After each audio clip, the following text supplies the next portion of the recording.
어느 날 이제 펌프를 이렇게 흔들어 보시는 거예요, 이렇게.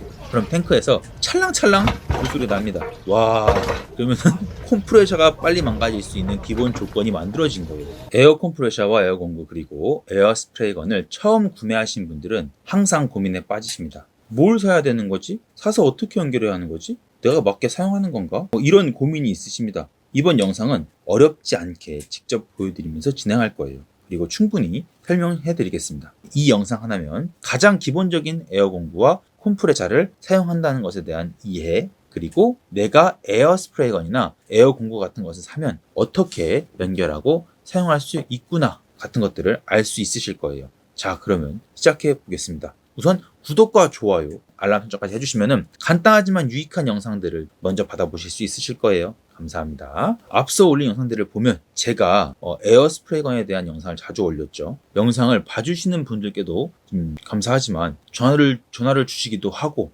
댓글도 많이 남겨주십니다. 그 중에는 그러면은 사용하신 도료에 맞는 스프레이건이 뭔지에 대한 질문도 있고요. 이 페인트가 될까요? 이런 것도 있고, 특정 스펙의 스프레이건을 사용하는데 어떤 컴프레셔가 맞는지 등의 질문이 있었습니다. 그리고 또 하나가 에어 컴프레셔와 에어 공구에 대한 기본 지식이 없다 보니까 그냥 한번 세팅을 다 해주세요, 그렇게 판매해주세요 같은 질문이 많았습니다. 그런데 이번에 어떤 분들께서 이제 주문을 주신 거 보다 보니까 실제로 에어 스프레이건과 에어 컴프레셔 이 세트를 아예 주문해 주신 분들이 있더라고요. 그죠? 상담을 요청해 주시면 상담해 드리고 그분들께서 구매하고 이러면 되는데 설치가 문제더라고요. 설치 어떻게 해요? 이게 이제 가장 큰 문제 중 하나였습니다. 그러니까 생각해보면 앞서 구매해주신 분들도 설치하는 걸 좀 어렵게 생각하셨던 것 같아요. 다들 처음이니까 어려우실 거예요. 자, 그래서 에어 공구와 에어 컴프레셔의 가장 기본적인 세팅과 연결, 이것만 알면 매우 쉽다, 이 방향으로 영상을 좀 찍어보도록 하겠습니다.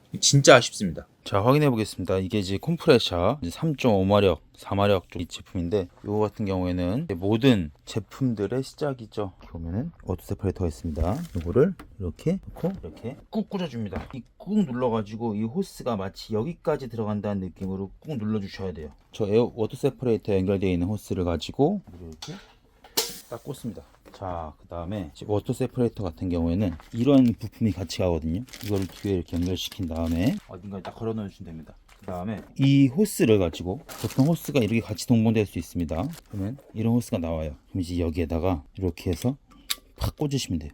호스를 여기다 이렇게 해서 이런 식으로 안 나가죠, 그죠? 연결 다 했는데. 이럴 때는 여기를 확인해 보시면 돼요. 플러스 마이너스가 보이죠? 그 다음에 여기는 아무것도 안 돼 있습니다. 하지만 에어는 들어가 있는 상태예요. 그러면은 여기를 딱 여십니다. 그 다음에 보시죠? 플러스 플러스 플러스 플러스 플러스, 점점 에어가 들어가면서 올라가는 게 보입니다. 한 4까지 올릴게요. 꾹 누르면 돼요. 이걸 안 누르면 안 돼요. 눌러줘야 됩니다. 자, 이게 기본적인 스프레이건을 사용하기 전에 연결하는 방식입니다. 이게 바로 우리가 어딘가에 이제 상주해서 작업할 때 할 수 있는 방식이고요. 이게 가장 기본적인 배치예요.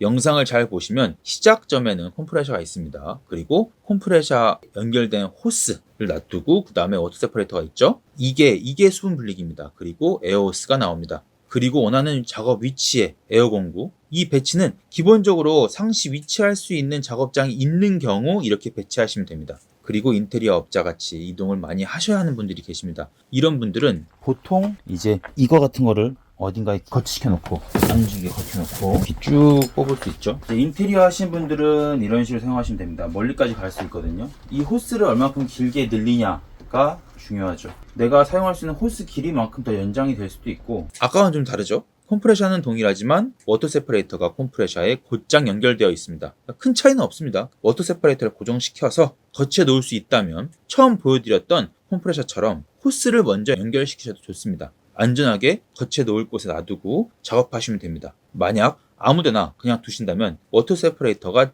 치이거나 하거든요. 작업자분들께서 차지는 않을 거 아니에요, 그죠? 그러면 그냥 이제 치인다고 했을 때, 그리고 우리가 이제 연장된 호스를 끌고 다니고 이러면은 워터 세퍼레이터가 같이 끌려 다닐 거 아니에요. 그만큼 워터 세퍼레이터가 좀 망가질 확률이 올라가겠죠. 그렇기 때문에 저렇게 컴프레셔에 가깝게 배치해 놓았습니다. 그 외에는 호스를 쓸 수 있을 만큼 멀리 연결하신 다음에 쓰시면 됩니다. 에어 공구를 사용하는데 컴프레셔만 있으면 되지 왜 자꾸 워터 세퍼레이터를 말하는 걸까요? 돈만 더 나가게 자꾸만 추천하고, 그죠? 그럼 이제부터는 좀 원리를 말씀드려 보겠습니다. 에어 컴프레셔는 공기를 생산하는 원리가 바로 옆에 있는 공기를 컴프레셔 안에 압축해서, 탱크 안에 압축해서 사용하는 원리예요. 그러면 이제 모인 공기를 에어호스를 통해서 에어 공구로 공급하는 거죠. 그럼 에어 공구는 강하게 밀려오는 에어량, 에어 압에 의해 공구가 돌아가는 겁니다. 여기서 에어 공구의 특징이 나옵니다. 거의 대부분의 에어 공구는 철 또는 알루미늄 그리고 스테인레스 등으로 만들어져 있습니다. 물론 이제 테프론도 들어가기도 하고 다양한 부품이 들어가기도 합니다. 돌아가는 축은 있기는 한데 전기로 돌아가는 게 아니라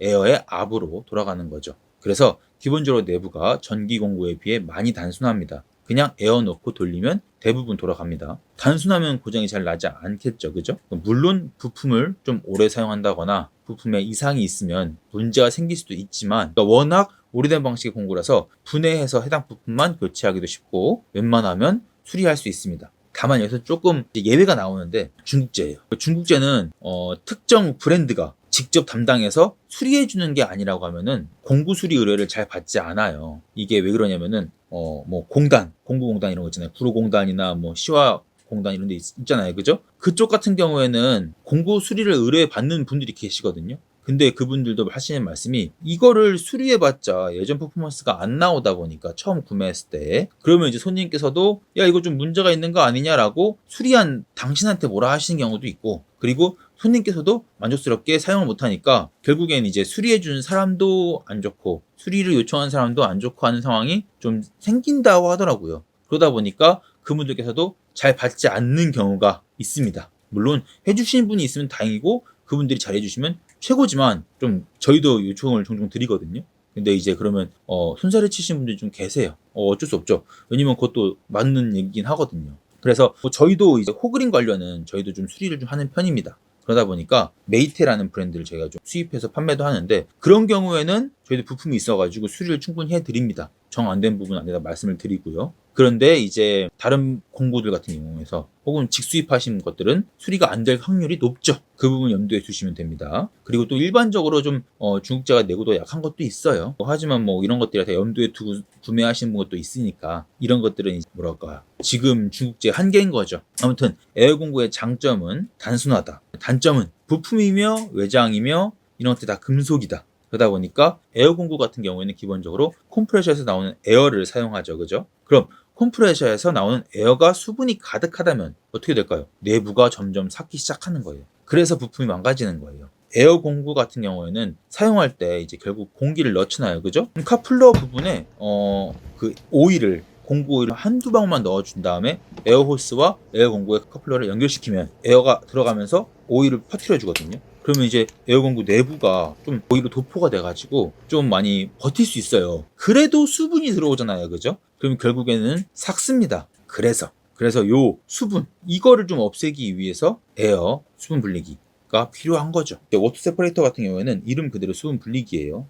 컴프레셔에서 만들어내는 공기에서 수분을 쫙 빨아당깁니다. 그 다음에 워터 세퍼레이터 쪽에 다 수분을 모아요. 배출할 수 있도록. 그럼 이제 쾌적하고 드라이한 공기를 에어공구한테 공급을 하는 거예요. 워터 세퍼레이터가 부담스러우신 분들이 있을 수 있어요. 크잖아요. 한 10만원, 20만원 하거든요. 큰 것들은 더 비싸기도 하고. 그러면 이제 저희가 작은 에어 필터를 제안해 드리기도 합니다. 물론 이 작은 에어 필터 같은 경우에는 필터에 찬 수분들을 빨리빨리 빼주셔야 돼요. 작다 보니까 많이 차기도 하고요. 빨리 차기도 하고요. 그러면 이제 에어 필터 아래 누른다거나 혹은 이제 거기 아래 수분을 배출시켜주는 밸브들이 있습니다. 이런 것들을 자주 풀면서 빼주셔야 돼요. 좀 번거롭죠, 그죠? 그리고 좀 수분이 좀 필터링 하는데 한계가 좀 있기도 해요. 하지만 이제 처음에 큰 거 사는 건 부담스러울 수 있으니까 작은 것도 추천을 드린다는 거죠. 홈프레셔를 사용하는 업체분들은 봄부터 수분을 잡으려고 워터 세퍼레이터를 좀 주문을 많이 해주십니다. 결국에는 큰 용량이 편해요. 편하고 좋아요. 자, 그럼 여기까지 얘기를 들어보셨으면은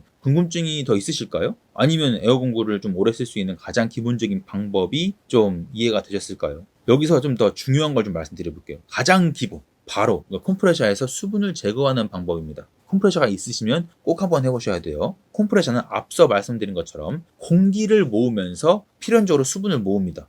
그럼 공기들이 압축되어 있는 탱크는 결국 수분이 쌓이게 됩니다. 응결된다고 하죠. 사용하신 컴프레셔를 에어가 충분히 차 있는 상태에서 그냥 놔두고 퇴근하신다면, 주변에 일교차가 큰 곳에서 컴프레셔를 놔두고 사용하신다고 하면은 컴프레셔 안에 있는 공기들이 수분으로 변해가지고 탱크 안에 쌓입니다. 어느 날 이제 탱크를 이렇게 흔들어 보시는 거예요. 이렇게. 그럼 탱크에서 찰랑찰랑 물소리가 납니다. 와, 그러면은 컴프레셔가 빨리 망가질 수 있는 기본 조건이 만들어진 거예요. 어느 날 컴프레셔를 켜고 돌리면 갑자기 빨리 찹니다. 점점 빨리 차. 왜 이렇게 빨리 차지? 컴프레셔가 이렇게 빨리 돌다가 멈추지? 에어가 한 반쯤 차 있다는 얘기예요. 그러면은 말씀드린 것처럼 에어가 빨리 찼다는 얘기는 에어가 별로 안 모였다는 얘기예요. 그럼 내가 그 에어를 사용하죠. 그러면은 에어가 빨리 사라지니까 또 돌아요. 자꾸 빨리 돌아. 그러면은 컴프레셔 모터가 과열이 옵니다. 그럼 이제 뚝 멈춥니다. 망가진 거예요. 물론 이제 처음에 안 망가진 거예요. 그냥 과열된 거니까 멈춘 거니까 잠시 쉬게 놔두면은 식으면 돌아갑니다.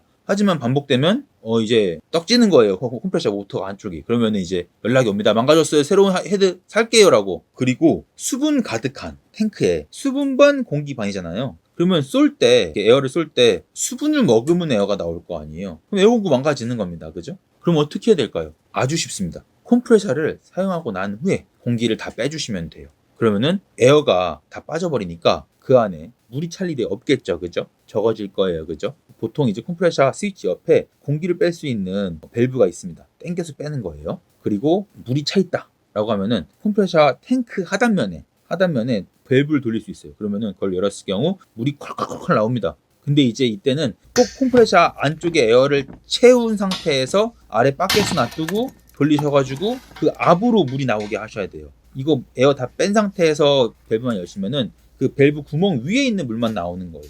이 부분만 잘 체크해 주시면 돼요.